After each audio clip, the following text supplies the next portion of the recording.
You're listening to the Shipyard Cat Podcast, the unofficial SAFC podcast for fans everywhere. Hello and welcome back to another episode of the pod. We are back with a bang. 8 long years out of the Premier League, and roll on Saturday 3 p.m. Let the fun begin. We've got a lot to cover tonight. One of the main things, obviously, is talking about the preview for West Ham coming up on Saturday. But joining me to break down everything that's happened this week, because there's been a fair bit, is Kev and Robin. How are you today, Kev? Yeah, I'm all good, mate. Quite looking forward to this. Obviously, yeah, new season. For me, that means a new folder on me desktop with this year's pod. Yeah, I think it's going to be an exciting season. You know, we've got a lot of people to prove wrong here. Mm-hmm. You know, we've spoken about this off pod where everybody's written us off. I mean, I was quite vocal, shall we say, on social media over the last few days. You know, there was, I don't even know what team it was, someone on Twitter saying, terrible to see Sunderland in a relegation battle. They deserve to do better. My response was, didn't realise we'd already played all the games. Like, come on, give us a chance. But I'm looking forward to this, mate. Look, Saturday's going to be brilliant. You know, the club have very openly said, first game season back, wear your red and white. So please, everyone, wear your red and white. Yeah. Even though the new kit looks incredible, but we'll go there later. I don't want to distract from your agenda, mate, your agenda. For once. I don't know, Robin, mate, you still, I think, are swayed towards the blue kit, although I think you might be tempted by the black one here. I don't know. But no, look, everyone's got to get there early Saturday. It's going to be mental. It's going to be loud. Like, it's a proper Premier League sellout, this one. And we just need to be behind the lads from, well, half an hour before kickoff, everyone into the stands, and let's just get into this. Yeah, indeed. You mentioned Robin. Robin, how are you today, buddy? Yeah, I'm good. I'm, excited, really. I'm looking forward to it. Yeah, I mean, I can't wait. You know, like you say, 8 years since the last Premier League game. And that, I mean, let's face it, that season was an absolute disaster. Then the season after that was even worse, so to speak. But look, it's been tough, but we're back and we've got to make it count. Indeed, mate. Indeed. So, right, we've got a lot to cover. We'll come on to West Ham a bit later on because we've got other household things I want to cover first. So I'm going to cover the announcements. Like tumble dryers and washing machines. Yeah, of course, mate. Right. $2.99. So let's kick off proceedings with obviously the 3 extensions that got announced in the past few, like one yesterday, one today, and then the other one I think was a couple of days ago. So those are for Mr. Sunderland himself. Luke O'Nien today signed his extension for a further 2 years. Pretty much that is guaranteed of him retiring with the club. Trey Hume for 5 years, which is a phenomenal feat considering we denied Wolfsburg a 10 million deal. Won't even cover the price of his moustache, if you ask me. Then you've got Trey Augustini as well, has signed an extension as well. So lads, 3 extensions. Obviously, 2 main first teamers. Obviously, what is our thoughts on that? That's brilliant, bringing them in. Oh, look, I mean, we'll start with Trey Hume, which is obviously the longest deal. We signed a 5-year deal today, so it basically protects our asset. You know, we don't know if there's a release clause in it or anything like that, but it's going to put, excuse me, a 30 or a 40 million price tag on his head. You know, to get him out of a 5-year deal, we hold the cards. He was clearly happy to sign for that length of time. And look, he is one of those that is going to go on to become better and better. You know, he's already captained his national team. That will happen again. You know, he could feature in World Cups, European Championships, etc. And he just embodies what we want. I mean, we saw it with that tackle against... I'm trying to think. Berrett and Diaz, yeah, sorry, Adam, I lost it there. And, you know, in the playoff final, you know, the passion that he showed, you know, to to do that. And, I mean, Luke 09, 2-year extension, mainly due to his age. He's still got a lot of football left in him. I mean, it could see him move on after the 2 years. It could see him offered another year extension or so on, maybe looking into a coaching role. Look, we know the lad loves the club. We know he's settled in the Northeast. But at the end of the day, footballers want to play football. And if he feels at the end of them 2 years, if we don't offer him another deal, then he's still got some football in him. He might move elsewhere.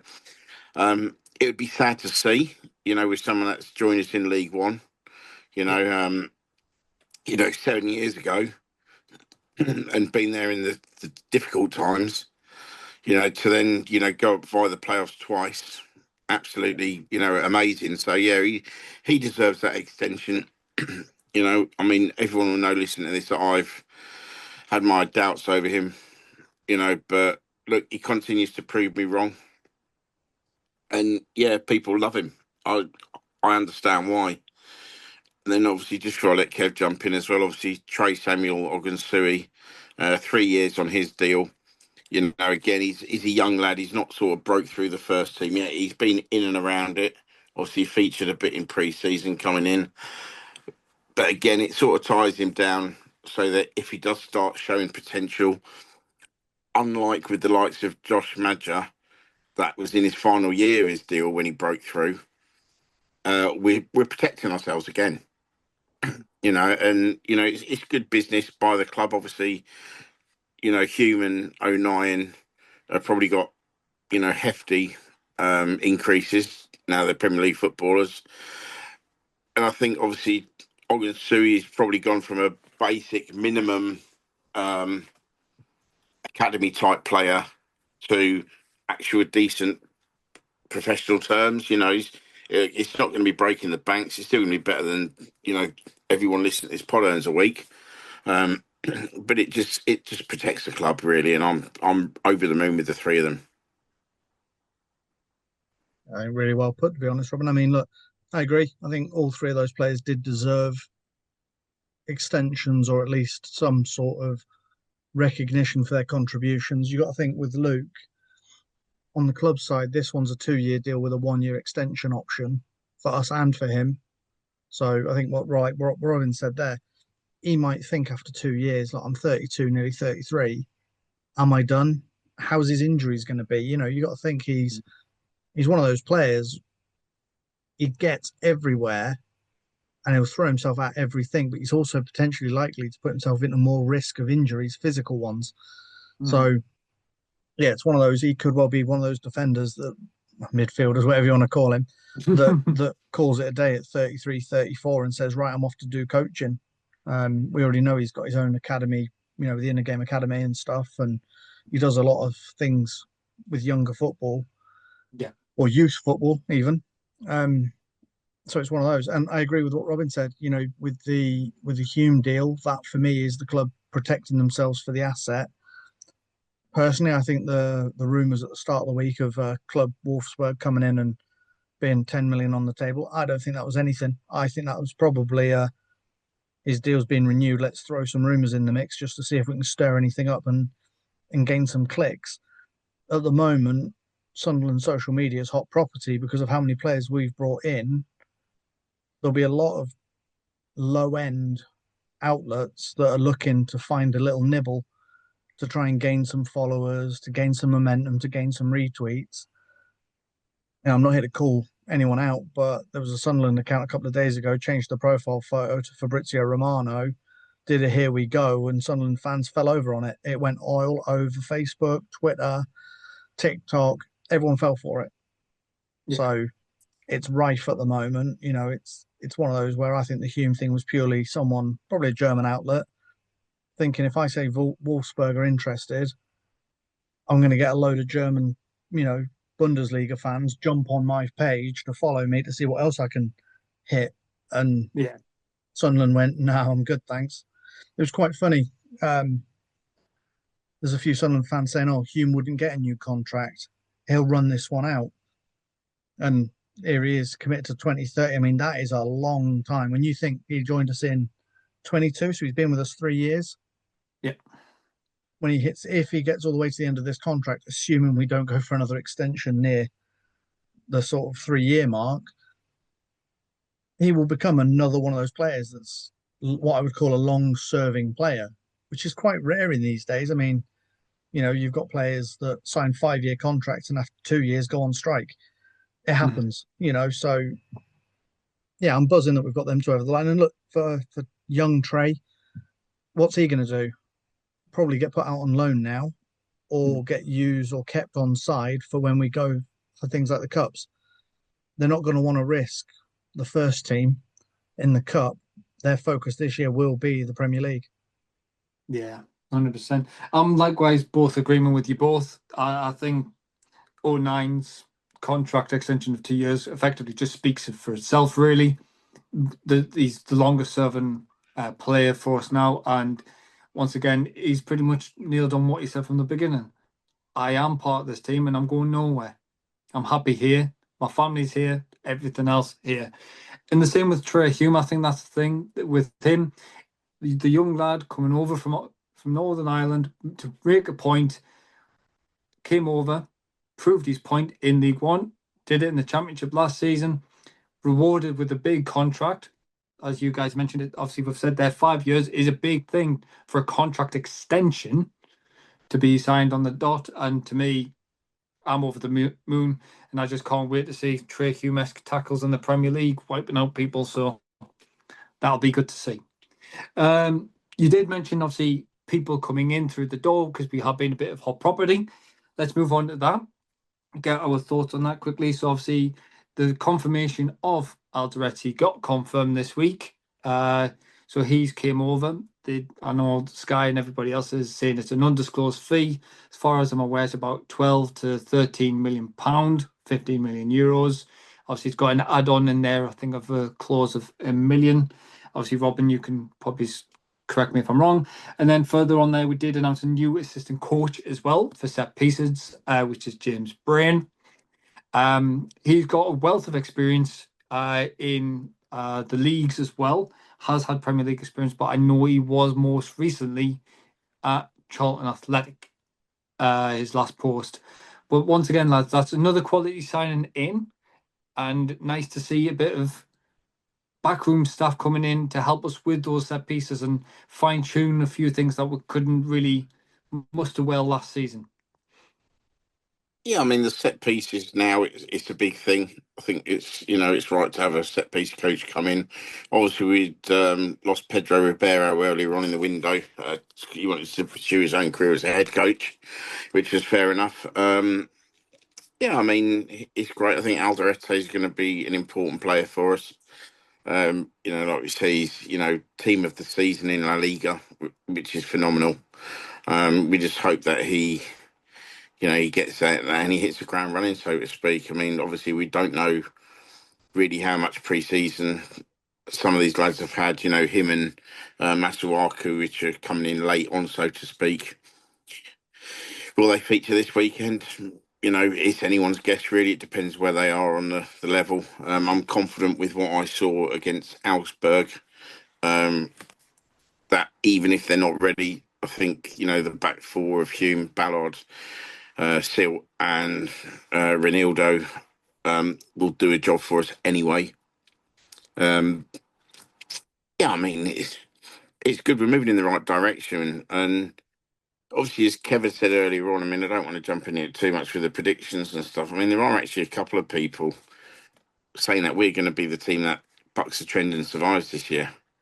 I mean, people which you wouldn't expect it from, Talk Sport, listening to that, like Jeff Stelling, backing us, Gabriel Bonalhor, saying that we're going to be the ones who've made the best signings. Obviously, Granit Xhaka being the real top of the Christmas tree. So, yeah, absolutely fantastic. It's going to be one of those. It's exciting times. Look, I am excited for it. I haven't been this excited for a season for a long time. Yeah, I mean, we could wax lyrical, couldn't we, about the incomings and things? I mean, the president of Getafe, I mean, he's going to say it, isn't he? But he actually said we've probably let go of one of the best talents in his position in La Liga. I mean, you don't say that lightly. You are always going to pick up your own player when they leave to say like, thank you for what you did. But there must be something in this where the player's gone, I want to join that, and that being us. I think a big pull for some of these lads now will be Granit Xhaka, an opportunity to play with a player of his caliber in the Premier League. I mean, that is the boyhood dream for most young footballers, to go and become a world-class Premier League footballer. And, we might well be a stepping stone for some players to do that.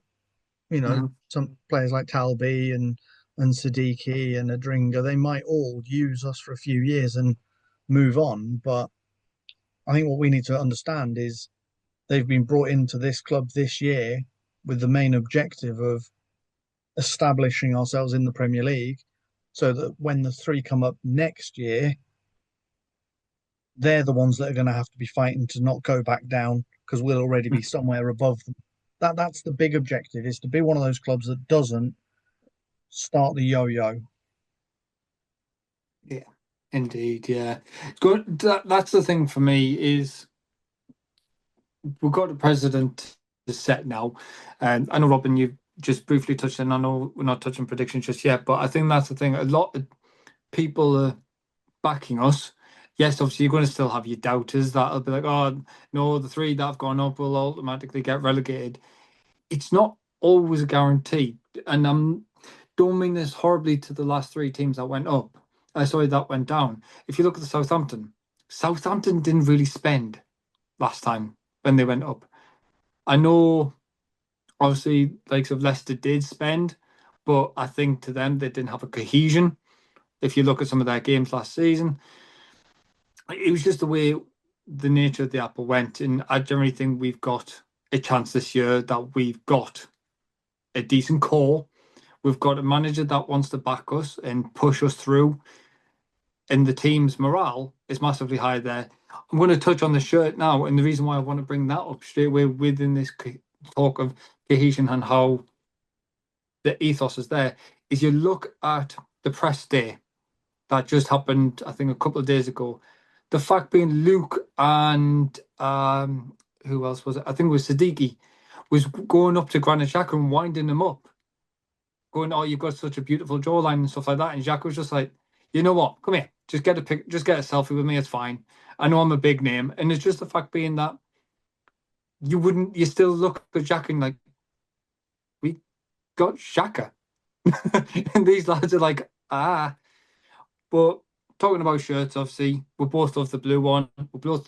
We all love the red and white one. The black one dropped today. Lads, how beautiful is that shirt? Where do we start? You struggle for words with it, don't you? I mean, look, I'll quickly touch on, I like the hidden meaning within the shirt. Yes. You read the description from the club today, and it's things like, in that shirt's logo or in the design, there are 11 cats blended into the design, and that's designed as a symbol for the 11 lads on the pitch. I mean, that's clever. That is really clever. They could have just gone, let's throw a camouflage pattern on it. Teams have done that before. Or let's do some weird zigzags. Let's do some weird swirl pattern. Let's do some rings, some halos. But no, they actually looked and went, these are the black cats. 11 players, 11 cats. Do it in a mandala effect, because again, that's very trendy. But when you look at the pictures that were leaked a week ago, where the shirt was kind of just chucked on a box and it looked a bit to what got released today, it's like a different shirt. Even though it's the same shirt, they've just put the sponsors on it and things. It's almost like that one that was leaked was like the sample. Try this on for size and fit, and how does it look? And then Hummel have gone, right, okay, now let's put the black cat on. Let's put the black sort of hollow effect Hummel badge on. And lads, I'm not going to lie, I ain't offended by the sponsor. Genuinely, the sponsor on the shirts this season is growing on me, because it's not actually that horrific. in terms of betting sponsors, I know they've got their own place for it, and there's always going to be an argument for why do betting sponsors, but actually, the more you see it, the more it just seems to fit the style of the shirt. I mean, Robin, your take on it? Already Yeah, I in the mean, basket? Is it ready for tomorrow morning? well, I'm debating whether or not to put it in the basket and buy it tomorrow, or just wait till I'm at the match on Saturday and hope they still got my size. That and the jacket, the Yeah, black jacket, Oh, oh, that's yeah. already in the bag. I mean, all of that. I mean, it's just phenomenal. I mean, but it's like the cat's eyes on the back of it. mm-hmm. It's just nice little touches like that. I mean, that goalkeeper kit as well. I mean, that's something to rave about. I mean, I think all three goalkeeper kits this year are great. I thought last season's were fantastic as well, with the throwback to the sort of Tony Norman shirts. But then, Hummel has seemed to have pulled out these amazing shirts last season. Mm-hmm. Possibly with the exception of the Weatherspoons plate. Um, but a lot of people absolutely love that shirt. I mean, I do like the design on it. It's just that I don't think the colours are my favourite sort of thing. But I mean, this year what they've done, it seems to have raised it to another level. And yeah, I mean, it just gets that question in your head: how on earth are they going to top it next year? But we said that last year. How are they going to top it? And they have done.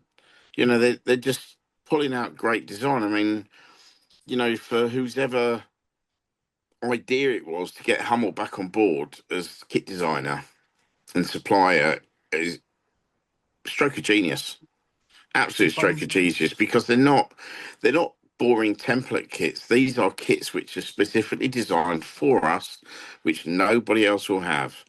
And that's a massive thing. Whereas you look at the likes of Adidas and Nike, uh, and they have, standard kits, and they're nothing different. So I think it's a really good bit of business, but it's the full support of everything as well. Like you said, the jackets, the pre-match shirts, things like that, which are available to us all this year. Whereas previously, with Nike and with Adidas before that, there was stuff that we couldn't buy, mm-hmm. because we weren't seen as a big enough club for that sort of investment of opportunity. Whereas now we've got that and we're absolutely smashing it. I mean, people must dread the club putting out stuff because everybody wants it. Yeah, agreed. To answer your question about potentially who got the Hummel deal across, if I'm right in thinking, I think it was David Bruce from the club. He said one of the first things he wanted to do was get Sunderland back on the roadmap with a decent designed shirt, and reached out to Hummel straight away, and that was one of the biggest deals he managed to pull in for us. So if that was him, hats off to him, fair play.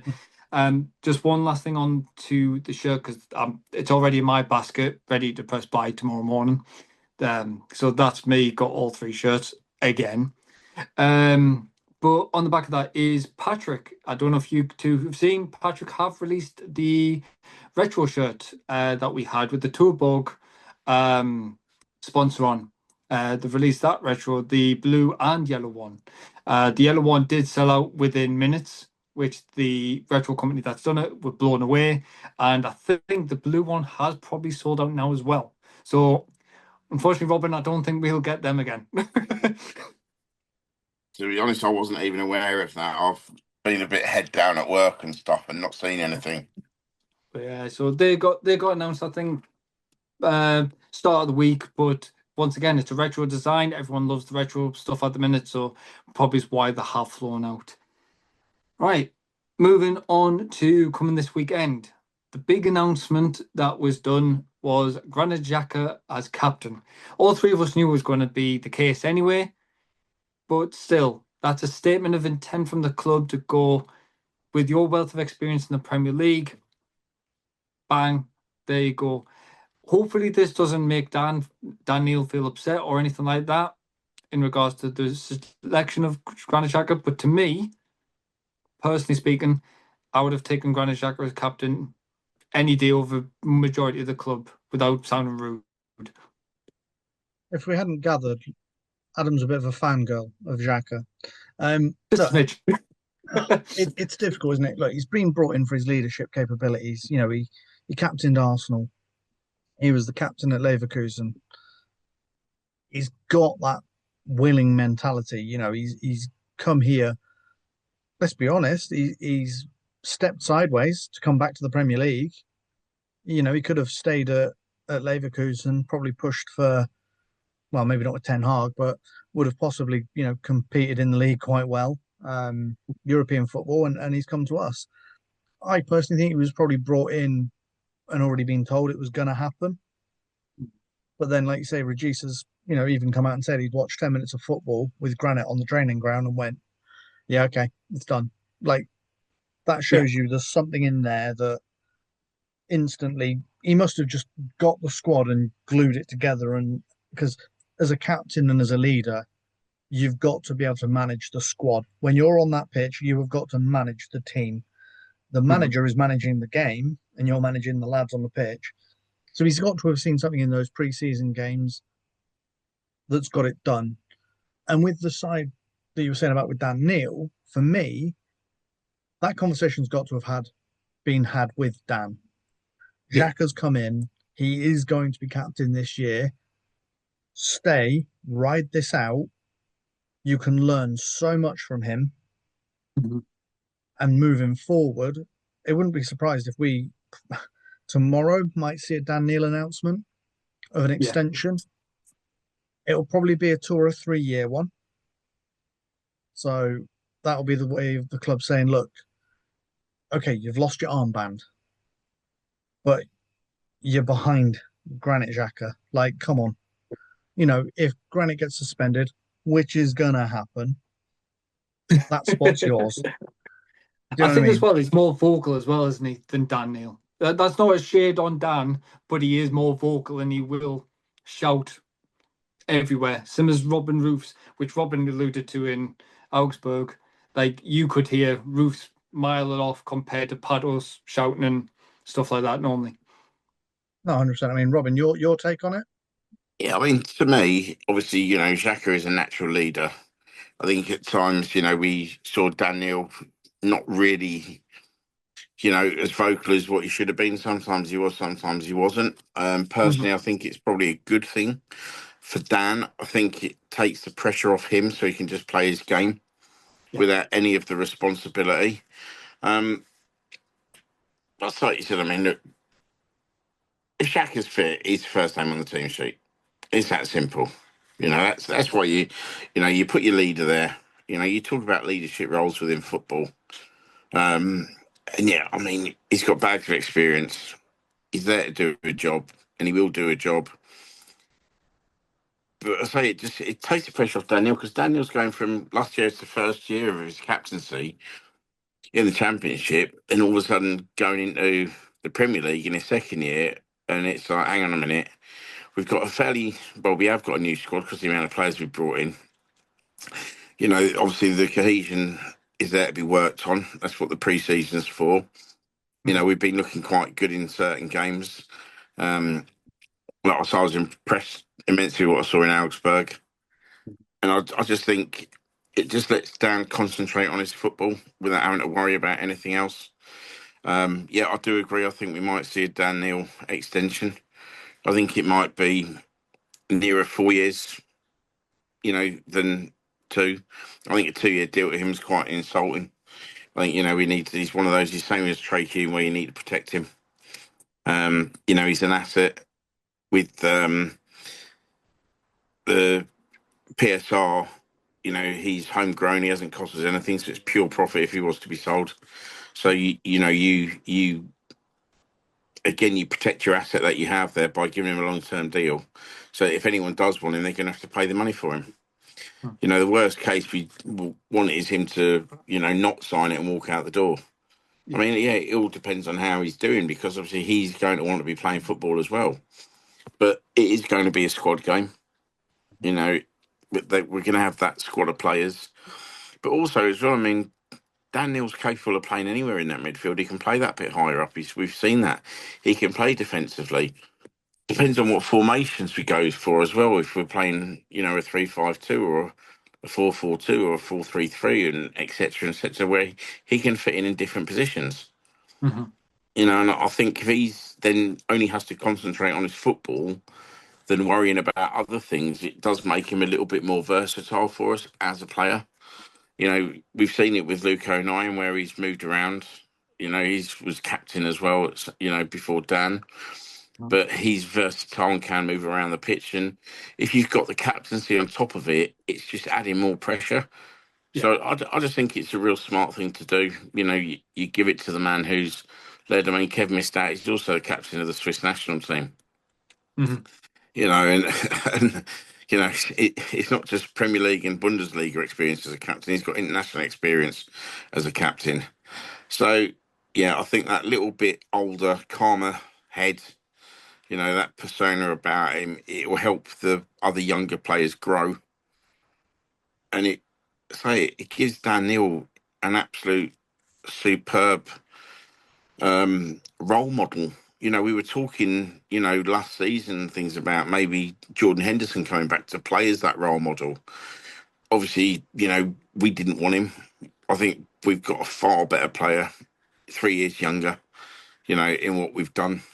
And I just think it will help them other players progress in their careers. Mm-hmm. One of the ones I think will massively improve under Xhaka's leadership is Chris Rigg. I think Rigg will learn so much. He's still a sponge, effectively, isn't he?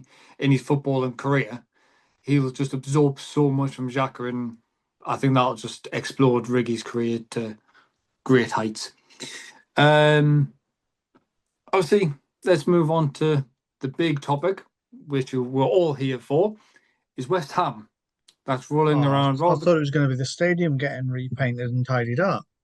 Well, fingers crossed that gets finished. But yeah, Look, we'll go West. at least they're trying to make it look good for the weekend. Yeah, that's true. I mean, Just a couple of. you've had a haircut and a shave. You've made an effort. I Robin, tried. you've got 2 days to get yourself sorted, mate. That beard is looking a bit long. Santa's a few months away, mate. And me, Exactly, well, he's prepping. I'm just embracing the getting old. Exactly. But yeah, so we've got West Ham on Saturday. We know this. It's a big game for an opening game. We're all three of us are looking forward to it. Obviously, we know Chris would be as well if Chris joined us. Lads, we're back in the Prem, 3 p.m. What do we think? Yeah, I mean, look, it's going to be an exciting match. You know, it's one of them where this is, in my opinion, one of those teams where realistically we need to set our benchmark. These are the sort of teams where we need to be trying to go and win. I mean, we should try and win every game, but we know that's not going to happen. Do you know what I mean? But yeah, for me, these are the sort of games where set your stall out that you want to win and do everything you can to do it. Because if we turn around at the end of this weekend and we beat the likes of a West Ham, that shows exactly like, you know, like Xhaka said in his pre-match, we're not here to make the numbers up. We're here to compete. And that's what this weekend is all about. This weekend for me is showing what we're about and what we're coming to bring to the fans of the area. Really, you know, it's the club have invested heavily. You know, there's no denying we've spent a lot of money. We haven't done that just to push to go back down. You know, supercomputers this and algorithms that saying that we're going to finish on 29 points. Like, I get it. The target they say now is 30 to 35 points minimum. We should be going for more than that. For me, we should be aiming to secure. I this is the start of a long journey, but for me, we should be coming to the end of the season when it turns up, and it shouldn't be the last game of the season where we're going, "Uh-oh, is it going to be one or the other result?" Yeah. We'll see when we get there, but you know, how do I feel about this weekend? Absolutely buzzing, but we won't know how we're getting on until we're in the thick of it. Yeah. Yeah, well put there, Kev. Really, I mean, it's to me. I think West Ham are a team which are in a sort of transitional period. I mean, they started last season with Lopetegui. got rid of him. Graham Potter come in, didn't really set the world alight. They've struggled a bit. I mean, since then they've lost Mohamed Kudus, their best player by far, to Tottenham. They've lost a couple of others. They brought some in. They brought in Callum Wilson on a pay as you play deal. But they lost Mikel Antonio. They're scratching around, sort of thing. I think they're finding it a bit tough because their home stadium's an athletic stadium. They don't own it; they're renting it. And I think where previous years they've sort of spent money, and I think that money's sort of drying up a little bit now for them. Mhm. And to me, they're one of the teams I think are going to struggle near the bottom of the Premier League this season. Yeah. I'm not saying they're going to go down, but I certainly feel that we are capable of finishing above them. Mhm. And it's going to be a good test. I mean, it'd be great if we could really put a number over on them. Burnley lose as well, because then that sets us up for going to their place where they might be a bit fragile with confidence Yeah. if they get turned over big, and we've already beaten an established Premier League team. So yeah, it's a massive weekend, this one for us. But I'm confident. Like I say, I'm really looking forward to making the trip up. Yeah, they're going to be dangerous. We've got to be careful. Still got the likes of Jared Bowen there. I'm not sure how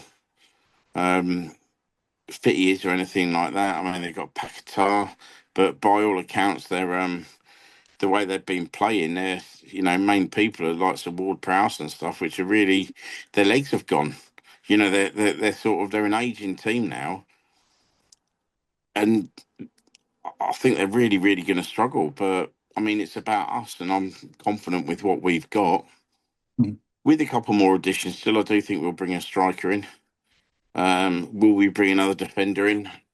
We don't know. I mean, there is a talk of another one still, but we've got these other two new lads that we talked about earlier on. Obviously, I've seen Ronaldo play. Obviously, I've seen Silk play. He's obviously not new. We still got Adji, Sirkin, etc. there to come back. So, we've got a bit of squad depth there. Mm-hmm. And I'd like to think we've got a bit of quality in as well. We've got other players that can fill in. Yeah, it's going to be tough. I'm probably going to lose count of the times I say that this season. But yeah, I'm pretty confident that West Ham, especially at the Stadium of Light, a packed Stadium of Light, because it is a sellout, that we're going to be with the fans behind us, turn it into a fortress, and let's make it uncomfortable for these other teams. Let's not them play their style of football. Let's play our style of football. Let's beat them. Let's really put them to the sword. And as long as everyone gets behind the team, and I'll say, I know Kevin's talked about it before, let's stop chanting about the Mags and how much we hate them. Let's be positive with our team and chant for us. Get behind our lads. Let's make it about Sunderland. Mm-hmm. That's the thing. Let's make it about that team that's in front of us in the red and white. If we want them to show passion for the badge and give 110% on the pitch, then let's give the same in the stands and back the lads for the lads, not for other teams. No, Robin, you've just hit the nail on the head there, mate. And Kev, obviously, if people could see us, Kev's nodding along as well in agreement there.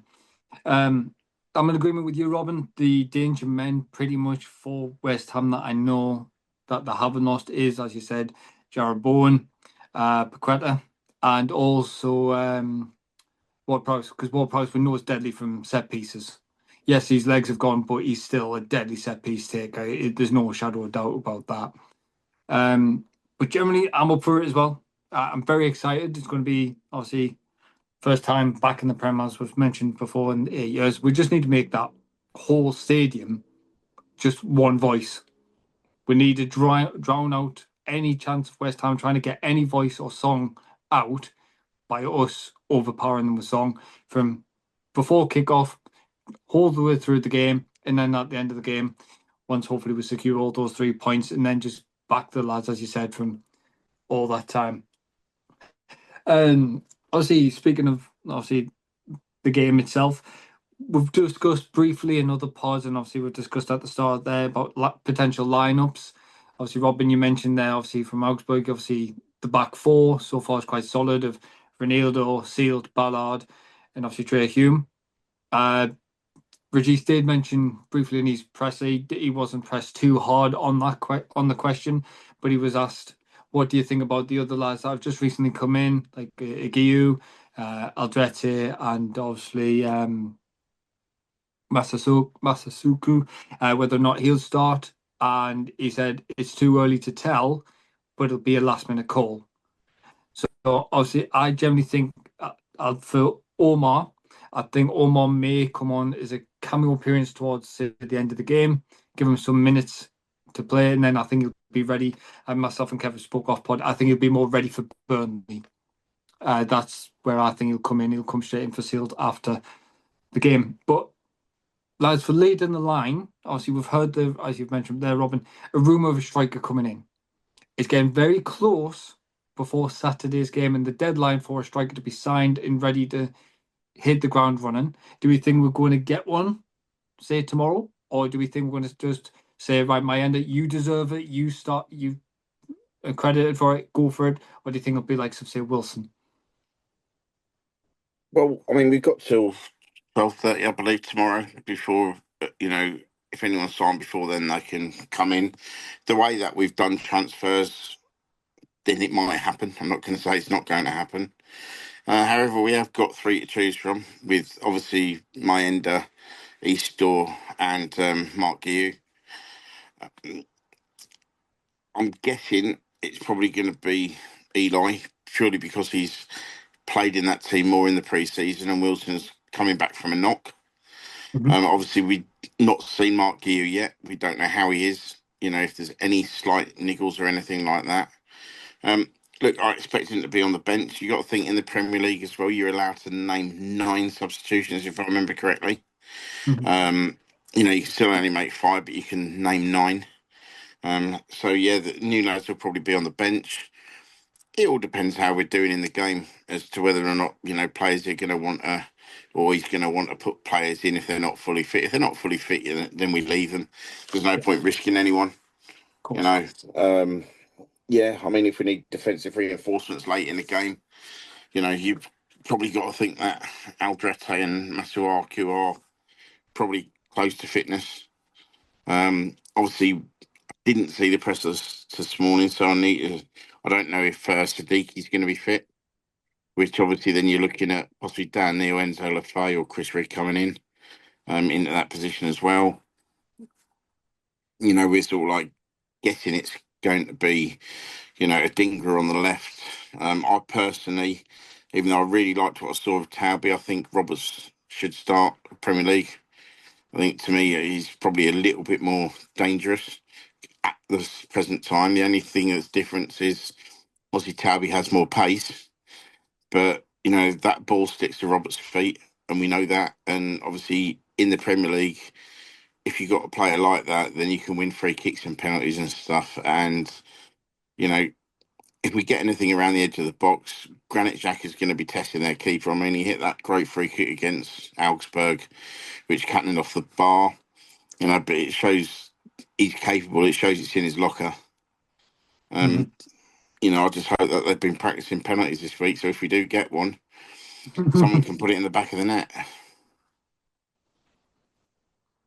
Yeah, it's a challenge, isn't it? When you look at the team sheet and, like you say, the mass change of players, it is difficult to plan a lineup. I mean, in the presser, he wasn't really asked about Siddiqui, so I wonder if that was just a knock on he's actually fine. You know what the journalists are like. They love to try and push and poke for an answer. I mean, Downey asked, been a busy window, what we're saying, another 5 or 6 in.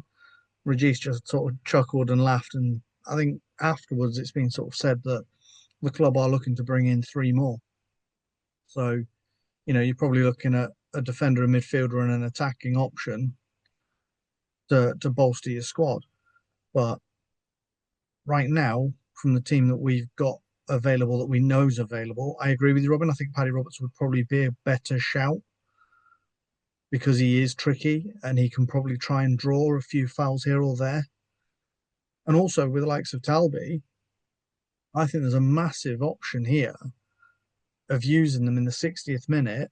I know it's a bit early for a substitution for us, but I think bringing them in at around the 60th minute when your opposition are starting to look tired.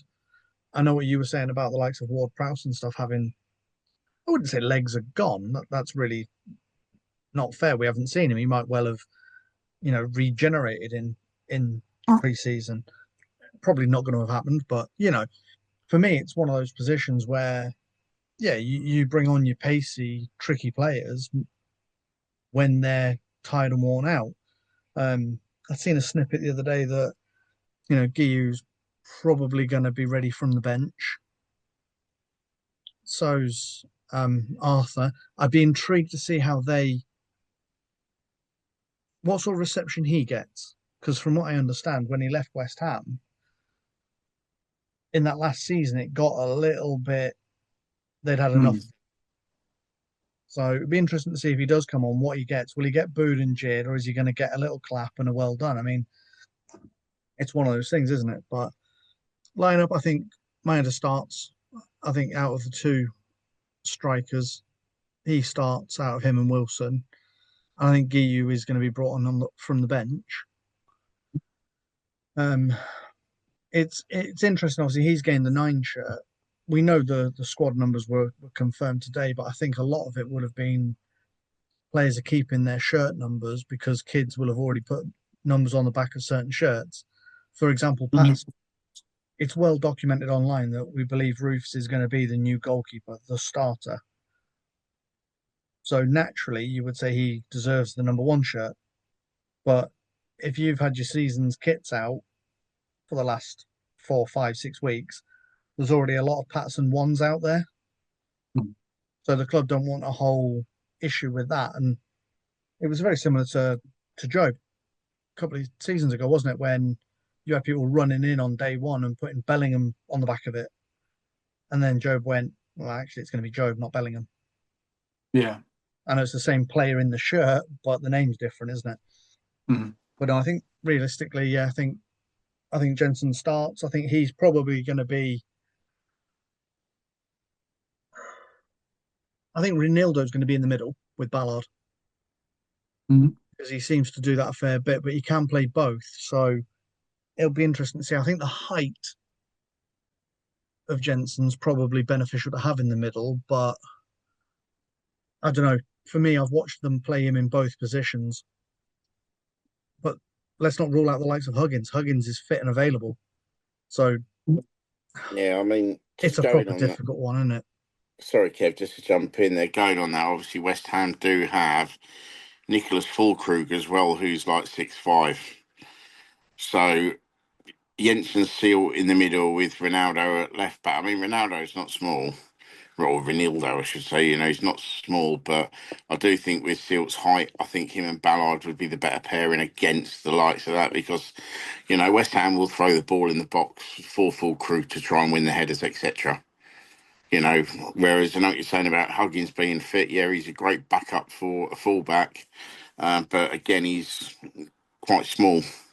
Is Noel Huggins? I don't think against a team that's going to be chucking the ball in the box, he's necessarily going to be the first or ideal choice for that. Yeah, I agree that I do think I'm more leaning towards the Sealt and the Ballards in the middle, and then obviously I do think that come Burnley, I think as horrible as it sounds, I think Sealt will be all understanding of it. I think then Sealt will be dropped for Alderete to come in. Because something tells me, and I've told you off podcast, haven't I? My thought, just the sheer force that Alderete and the size of him, and the size of Ballard, they're not exactly small lads, and not exactly small in height either. So I think we've got enough about us when it comes to them in the back, and I think them two will have a decent partnership together. What I wanted quickly jump in, Adam. Obviously, just want to clarify really when I don't think it's right we should say that a certain player is being dropped. I think, with the way that the Premier League is and the squad we've got, I think this Mhm. rotation is something that we're going to have to get used to. That's what I mean. Yeah, sure. I don't think it's fair. It's not like the old school where, you dropped a player and that was it and they never played again for the rest of the season. Mhm. I think, with the way that the Premier League is, with the speed of it and the Yeah. intensity, I do think that we are going to see a lot more rotation than what we probably have seen in previous years. So I just think, rather than saying the players being dropped, I just think they're being rotated, for certain games, and I think that's what we're more likely to see. I mean, yeah, we've only got one game this week, but then the following week, we've got Huddersfield in the Carabao Cup second round. So basically, within the space of 3 weekends, 2 full weeks, we are going to have 4 games. Yeah. Feels like being back down there in the championship again with that many games in a week. But no, let's get on to the nitty gritty, which we all like doing. Obviously, that's the predictions. But I'm going to mix it up this one because obviously this is the first one of the season. So obviously I want the prediction of the weekend, what we think the score is going to be. And likewise, what I want is following that, I want a prediction for the finish, the end of the season. See where we think roughly we're going to finish. Can we Obviously, as kick the Kev mentioned, football first? no. But obviously, as we know, like sort of supercomputers being a wind-up merchant as usual, and other podcasters that I'm not going to mention that should stay in their lane, as Kev mentioned to them correctly, stay in that certain division. Do not infiltrate the Premier League. You're there for a I mean, reason. come on. They call themselves the second tier podcast. Stop talking about Sunderland then. Like, Exactly. come on. Thank you. I'm going to name them. I've got no shame. You're not the You're not the Premier League podcast. You're Championship. Focus on the Championship sides. Leicester, etc., are down there. Carry on. Exactly. Unless they've been beaten by a minnow team. Anyway. But yeah, let's get the predictions for both. Robin, I'm going to come to you first. Give me your match prediction first, buddy. Right, my match prediction, I'm going to go absolutely mental and use your favoured 3-0. I've just got a feeling the lads are going to be on fire, and I saw us create a lot of opportunities against Augsburg. Mhm. And if Andrew had his shooting boots on, he would have bagged 4 goals. Dingra had a good effort. Talby had a shot. Xhaka had the one off the bar. We looked dangerous. We had a couple of corners. I've just got a feeling that we're going to score a lot more this season than what we're probably expected to. Defensively, I really liked what we saw. I mean, yeah, they had an opportunity. They had a scandalous penalty given for them. But obviously, Rifson's goal, the way he comes out and, takes crosses, I think we've got a really, really top quality goalkeeper. And I think he's going to take a lot of pressure off the defence. I think there was certainly less panic than what there has been in previous seasons. So, yeah, as long as Rifson's goal and sort of like really everyone's fit to choose from, I'll see a 3-0 win. I don't think it'll be comfortable, but they'll have opportunities. But I think we've got more than enough about us to win that. But yeah, I'll come back to you in just a minute for your league position preference. Kev? Whatever Robin's drinking tonight, I would like to get some. I'm positive. I think it'd be a good game. I just can't see us pulling a 3-0 out of somewhere. We've not been the most clinical in front of goal in pre-season. I think the squad probably needs another 2-3 weeks to get bedded in. I would comfortably at the minute take a draw out of this, a 1-1, something like that. Look, a win would be amazing. A clean sheet first game of the season would be unreal, but I think to come out of this with a 1-1 would be a positive result for the start of the season, especially like Robin said, if some of the results around us. I mean, the results around us could be Man United, but you never know. But no, I think for the first sort of 4 weeks, the benchmark is to just make sure we're above the other two that came up to start with. But yeah, I think this one's just a little bit too soon for the lads. I don't think they're quite locked in. Although Regis did say in his press conference in the last 2, 3 days, something's clicked. So, I mean, that might have been Luke's back, but you never know. I know.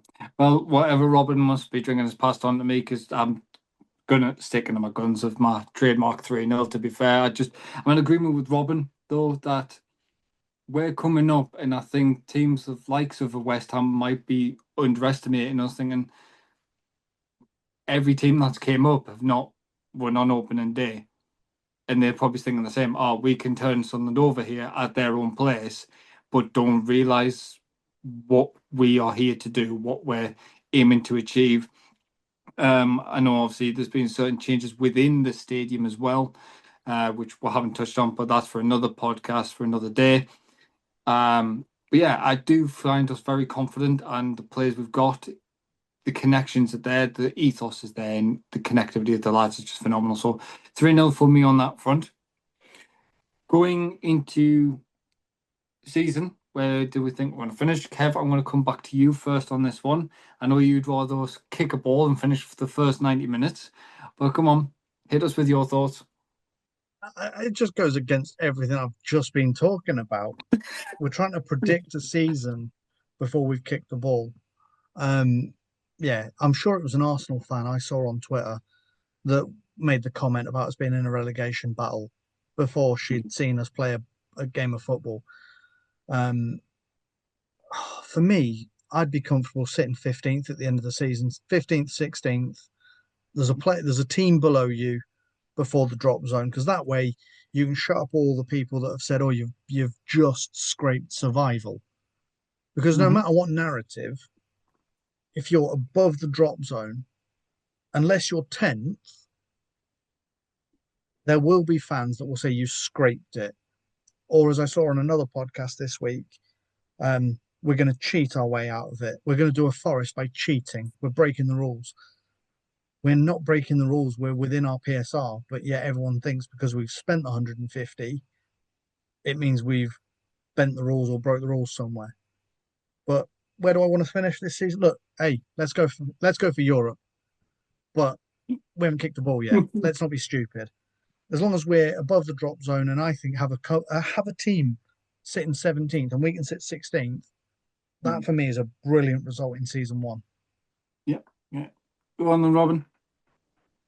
I'm a little bit more optimistic than Kev, to be honest. I actually think we'll finish between 12th and 14th, including those two numbers. I'm not sure exactly which, but I can see us pushing into that sort of like middle third sort of thing. I don't think we'll be in the bottom third. We certainly won't be in the top third. It'd be a dream come true if we did. I mean, look, when Peter Reid took us up, we finished 7th the first season and 7th the second season. So it can happen. Obviously, it's a little bit more difficult now, but we've only got one game a week, so to speak, where a lot of teams have got the European games, and there's more British teams or English teams in Europe this season, with 5 in the Champions League, etc. So because of that, a lot of them are going to be fatigued. It does affect the team. Them teams are going to have to rotate more to keep their players fresh, which generally does mean a weakening at some stage. And I think if we're concentrating on it, look, I know we've got the Carabao Cup coming up in a week and a half's time, whatever it is. But look, I mean, do we really care about it? Premier League's a survival thing, and if we go out the Carabao Cup early, we've only got to concentrate on the league until January. When the FA Cup starts. So if we're only playing one game a week, players can get rested. We've got less risk of injury, and I can see us finishing in a real decent mid-table position. No. Just sorry, Adam, but just going off the other teams and the business that we've done and the business that they've done. When you think, Bournemouth have lost 3 of their back 4. Wolves have lost Ait Nouri and Cunha. They're 2 best players, so to speak. Brentford have lost, and Boomer. There's talk of Whistle wanting away, refusing to play for them. Which is strange that a team that's after Whistle are quite happy that Whistle's refusing to play for them ever again because he wants to move, but don't see the same when they've got a player that's doing exactly the same thing. Double standards and all that. But yeah, there's these players, obviously Brentford as well, losing their manager. Yeah. And a few more players as well. Obviously, they lost the lad to Arsenal, Norgard, was it? They've lost players, and I just think there's going to be a few changes this year. I think it might be a year that's going to buck the trend that has been the last few seasons. Yeah, indeed. For me, I'm kind of in the middle of both of you. For me, it's I think solidly just 14th. I'll be happy with that for the start of the, as Kev said, for the first season back in the Prem. Not make a name for yourself, such as get into, like I've said, straight away into Europe. Obviously, we all would love that if that was the first season. But for me, it's just set a tone, get where you need to be, reinforce in January with a couple of extra signings, and then after that, solidify yourself 14th in the league, and then the next season build on effectively that much success of staying in the league, and then build on from there. But lads, that was a fun blast. Going through everything that we needed to do. There's so much to cover. We've covered everything, I believe. I don't think there's any other household business that I've missed. If I have, obviously, please let me know later. But guys, thanks very much for listening. Oh, go on, Robin. I was just going to mention the mural that's appeared. Not only is the work inside the stadium, which most of us saw last week. Yeah. Kev saw it firsthand because he was at the Vallecano game. But there's been plenty over his socials. But obviously the mural that's appeared with obviously Ballard and Watson on it and the times of the goals. I just think the club are really going forward with this. I do think as well we'll probably touch on this at a later stage, but obviously getting away from the football side of it slightly is obviously Sunderland Council's plans to extend the sheepfolds area with some housing and stuff, which basically does landlock the stadium and prevent us extending it. If we want to at a later date, I know there is sort of like a growing movement. Bob Murray's spoken up about it. Yeah. I know Kirill said something. I do think that's something that maybe we should be all getting on the council about, because if they do, make sheepfolds exactly how they want, and then we can't expand the south stand, it's going to have a massive detrimental effect on the club moving forward, because we've talked about this project and players buying into it, and obviously Kirill's there. Look, clearly the idea is to get European football, extend the stadium, get the stadium up to, I think it could be up to 66,000, with the rest of the top tier put on. Which again, there's more revenue there. You can look at more corporate things of it. We've got obviously the foundation light there. We've got the aquatic centre. We've got obviously the Hilton on site. We need to obviously have the ability to extend the ground and also put in more things hospitality wise for the club going forward. So I know there is a petition online, I believe. I think, we need to look at that and support that for, stop that extra development of those houses for the benefit of the long term of the football club. Yeah, definitely. Thanks for bringing that up, Robin. If I can find the link, I'll sure attach it to put it on our page and get it shared out so people then can sign it if needed. But no, I just want to bring one announcement to everybody listening in. If you've managed to stick with us to the end, because I know we do like to go on our tangents. But what we've got there, we've got the announcement of we are creating a YouTube channel. The YouTube channel will consist of all the pods of this season, the reviews, the previews, if we're getting in interviews with any specific guests. All this will be just our audios uploaded to the channel. Kev, bless him, is working ever so hard and doing all the editing, not just for this, TikTok and YouTube. So he's going to be a little bit rushed off his feet. But no, everyone, if you can just go, as they always say, which I hate the slogan, like and subscribe. Please do that. It is much appreciated. well, Kev will appreciate it, should I say. I'm But gonna say, guys, make these long nights and long days worth it. exactly, make it work with them. But no, lads, thanks as ever. This has been a brilliant start to the season for me, getting this out as quick as we can. Thanks to you for joining me, Kev.